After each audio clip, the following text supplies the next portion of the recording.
For many Americans, the holiday season is for staying home with family, but others get into the spirit by taking a trip to somewhere seasonal. CBS News travel editor Peter Greenberg joins us now from Los Angeles with some really great suggestions. Peter, good morning to you. And good morning. Let's start in Colonial Williamsburg in Virginia.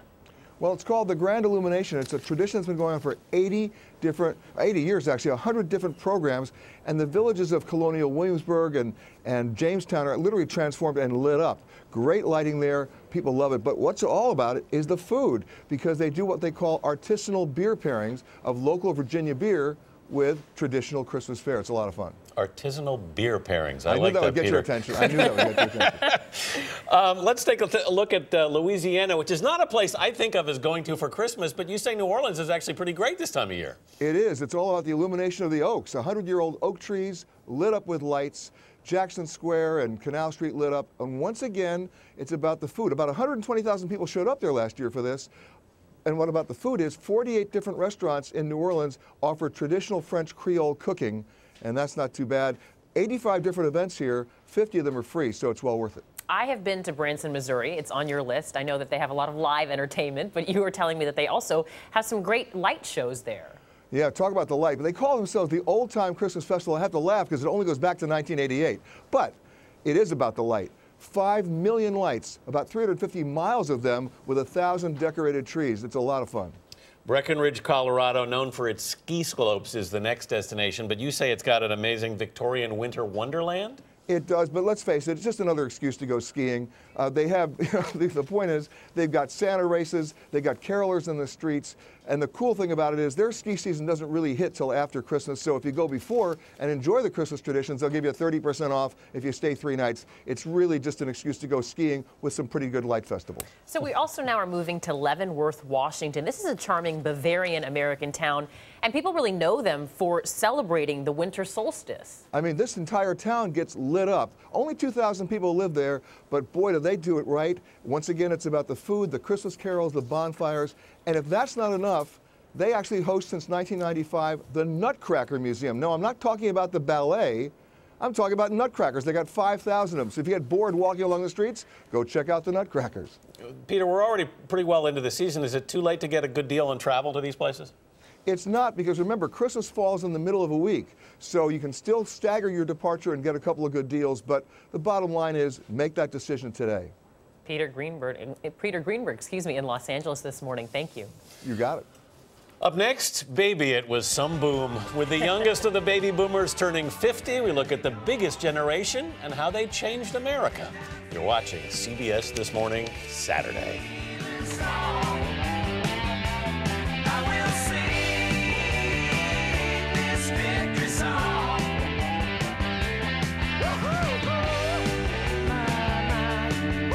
This portion sponsored by Toyota. Let's go places.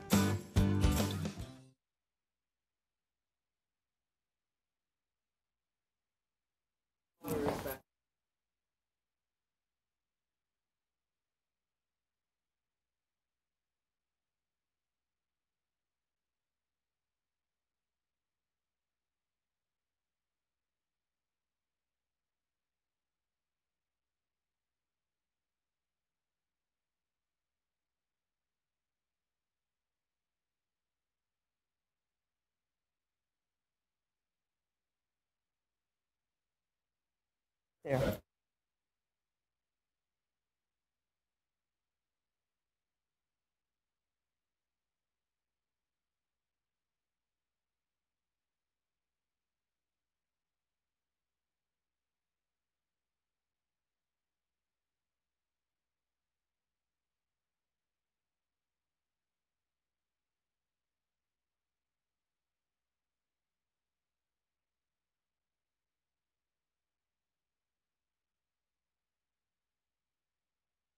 Hey, he's Fred! Isn't this a dandy? Oh, boy! Look at that, That's a beauty, Fred.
talking about my generation. This is my generation.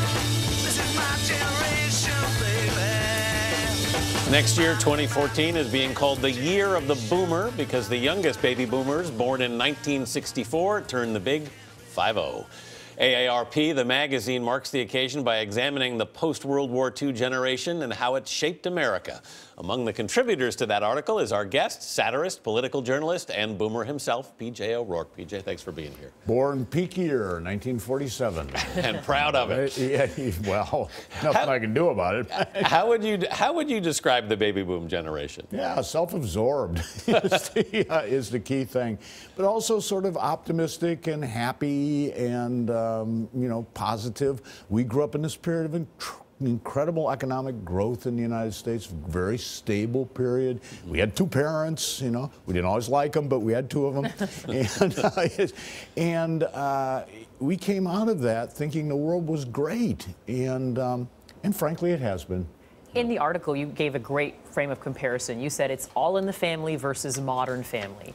How is your generation different than the generations that came after? Well, when you look at modern family, what you see is an older guy, kind of confused about the changes in the world, and kind of happily shrugging it off with this young babe of a wife, and a new kid and all this stuff. When you go back and you look at the comparison show with Carol Connor, All in the Family, what you see is a guy about the same age, angry, really ticked, and constantly the butt of the jokes for all of his prejudices and his preconceptions and so on. We don't see that anymore. There's 76 million boomers. It's interesting because this generation spans 18 years. Former President Bill Clinton, director Steven Spielberg were born in 46. First Lady Michelle Obama and actress Sandra Bullock, for example, born in 64. That's a huge range. Cher is a baby boomer. Cher is a baby boomer. So it's from Cher to Michelle Obama. That's quite a span. Yeah, I mean, can you lump them all together? No, you really can't. And of course, I had to because I'm writing a funny book. But it was interesting to me is like the first group, my group. We're right on the edge. But we're also closely tethered to the greatest generation. We're right there. So we end up getting we're at the bow, we're at the stern. We get kind of keel hauled by the whole experience. And if we wind up as sort of investment advisors with a nose ring, with Trotskyite politics trying to start a Tea Party chapter, you got to kind of forgive us. Hillary Clinton belongs to that age cohort. Cheech Marin. Okay, say no more. The next group, they're the younger siblings. They were like a little wackier. They were the ones walking around without shoes in the Haight-Ashbury. They eventually found their shoes when they got to Silicon Valley.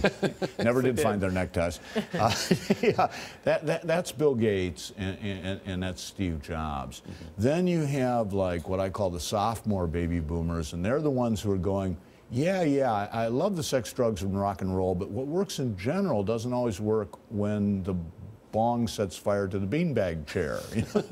So they wrote the preppy handbook. There was kind of a reaction there. And then there are the freshman baby boomers, which would be President Obama, and they're just kind of oblivious to all this. This is just the sea that they were always fishing. And it was like Reverend Wright was the example I give.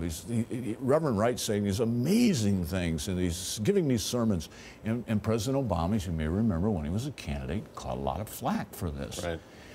But he wasn't even noticing Reverend Wright. But baby boom generation, my age, we've been up on the pews with clenched fists, suggesting go over, break some windows at the University of Chicago. The next generation of baby boomers would have been nodding in stoned agreement and hoping there was a free lunch. The third generation of baby boomers would go, that's, CIA invented AIDS. That's pitching it a little high and inside. I don't know about that.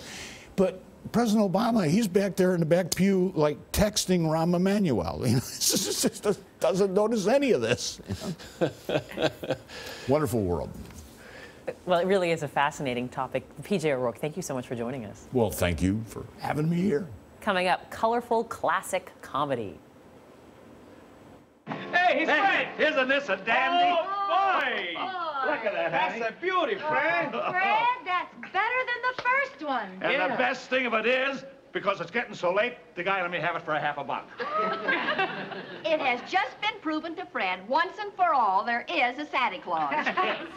You're not seeing things. That's the Ricardos and the Mertzes in color for a very special CBS Christmas special. This is CBS This Morning, Saturday.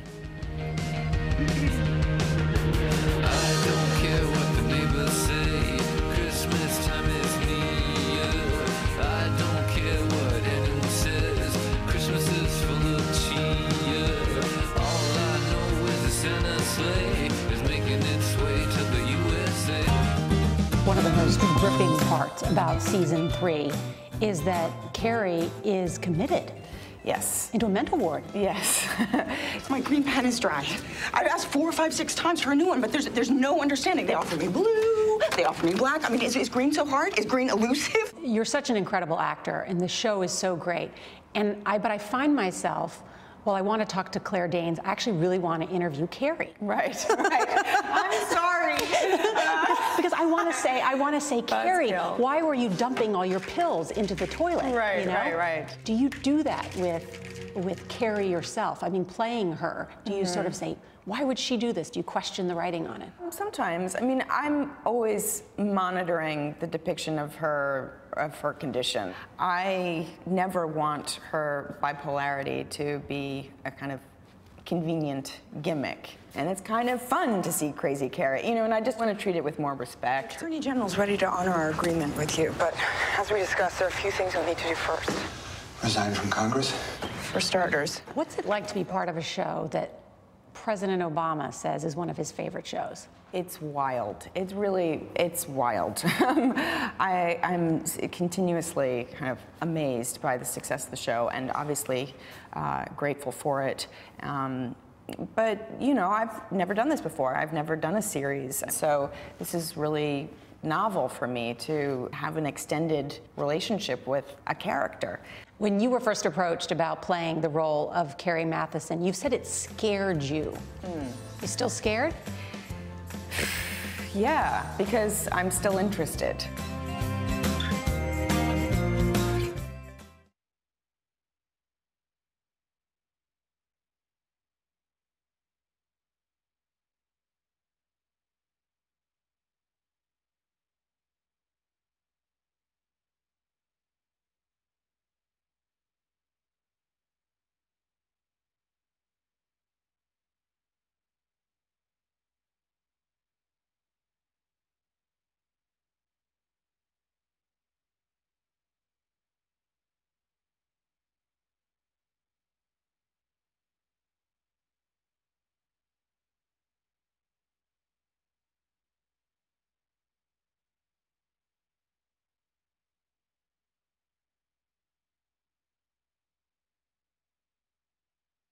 Because all the office Christmas parties in full swing.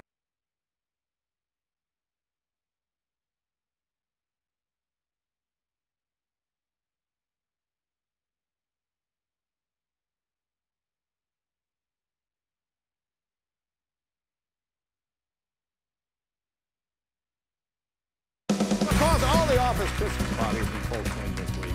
According to a new survey, 1 in 10 employees have started a relationship at their office Christmas party, and of those, 25% said that's how they met their spouse. The other 75% said that's how they lost their spouse. Yeah, the office Christmas party, same thing. Welcome back to CBS This Morning, Saturday. I'm Vanita Nair. And I'm Anthony Mason. 'Tis the season to be jolly with plenty of canned laughter. And next Friday, December 20th, CBS is playing Santa for TV comedy fans with a special gift. 2 holiday episodes of I Love Lucy, including one that was long thought to be lost. The Christmas broadcast on December 24th, 1956. And thanks to a little 21st century magic, they're in color.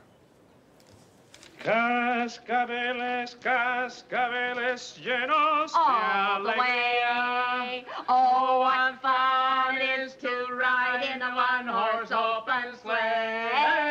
Jingle bells, jingle all the way. Oh, I don't know what's happened to my voice lately. I don't don't seem to sing well anymore. Lately. Here with more on this colorful visit with Lucy, Ricky, Fred, and Ethel, and more is a senior TV critic for TV Guide magazine, Matt Roush. Good morning to you. Good morning. I'm such a diehard I Love Lucy fan. I know she's off key, but never off color. Right. That's a sort of weird, it's like a vintage color, it seems like. Well, yeah, colorizing isn't my favorite thing, but in here they've tried to make it almost look like a faded Kodachrome of sorts. So you watch it does seem like you're watching something. It is in color, and of course her hair still pops. We've seen her in color before. Her later shows were in color, but we never saw Lucy Ricardo in color. I like that she sings poorly because I sing about like she does. What do we know about this lost episode of Lucy? Well, it went out of the syndication cycle because they didn't want it showing up like on the 4th of July or something. So it basically was taken out of the package. So if you were watching all the Lucy shows in syndication, as many of us grew up, you never saw it until it went into home video. Then you began to see it again. But it is sort of like a lost episode of sorts. I feel like movies and TV, everybody has some favorites during the holiday season. Oh, yeah. There's another one that people always talk about. It's 1950s, Happy Days. Oh, Happy Days. Yeah, we love Happy Days. And a really great episode is from the 2nd season when Fonzie is invited over to the Cunninghams. And it really forges the bond between this breakout character and the family that really took him in. Is everybody ready? Okay, here we go. 'Twas the night before Christmas, when all through the house, not a creature was stirring. Not even a mouse. Can you dig it? Hey, that's a great episode. Next up on your holiday hit parade is a classic from the Brady Bunch. And it's in the episode from the show's first season, Carol Brady, the mother, gets laryngitis before her big Christmas solo. Is she going to be able to perform? Let's take a look. Sing? At this hour? I can't even talk. I just did. Oh, Mike, I'm not dreaming. I'm awake. I can talk. Sing, Annie, sing. Oh, come, all ye faithful, joyful and triumphant. That's incredible. Wow, a Christmas miracle. Wow. It ages well, doesn't it? Wow. We also want to talk about the 1990s classic from Friends. A lot of people remember this one. It's when Ross dressed up as an armadillo. Let's take a look at it. Christmas! Santa! Hey! What are you doing here, Santa? Well, I'm here to see my old buddy Ben. What are you doing here, weird turtle man? Is it okay if these shows go for laughs at the expense of the sentiment? Well, yeah, the best holiday episodes really are the ones that are both really funny and really touching. And in that case, even with Ross in his Hanukkah armadillo suit, he was trying to win over his kid, and then in comes Chandler as Santa. And there was something very sweet and touching about him trying to connect with his son at the holidays. So, yeah, the best episodes have both sentiment and humor. Moving on to the new millennium, you chose a Christmas-themed episode from The Big Bang Theory, and this one was where Penny gives a very special gift to Sheldon, an autographed napkin. Let's take a look at that one. To Sheldon, live long and prosper. Leonard Nimoy. He came into the restaurant. Sorry, the napkin's dirty. He wiped his mouth with it.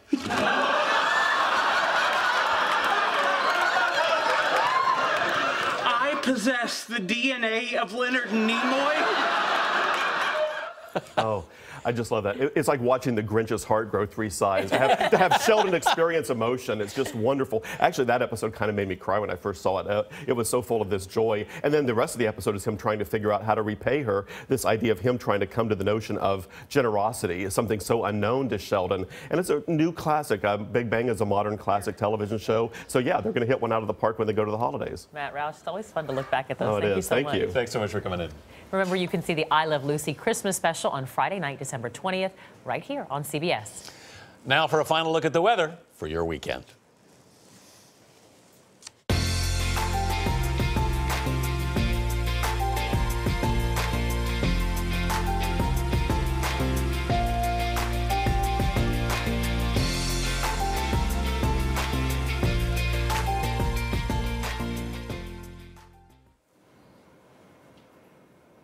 Up next, he is the award-winning toast of the Massachusetts restaurant scene. Chef Michael Levitin brings his talent and skill to the dish. You're watching CBS This Morning, Saturday.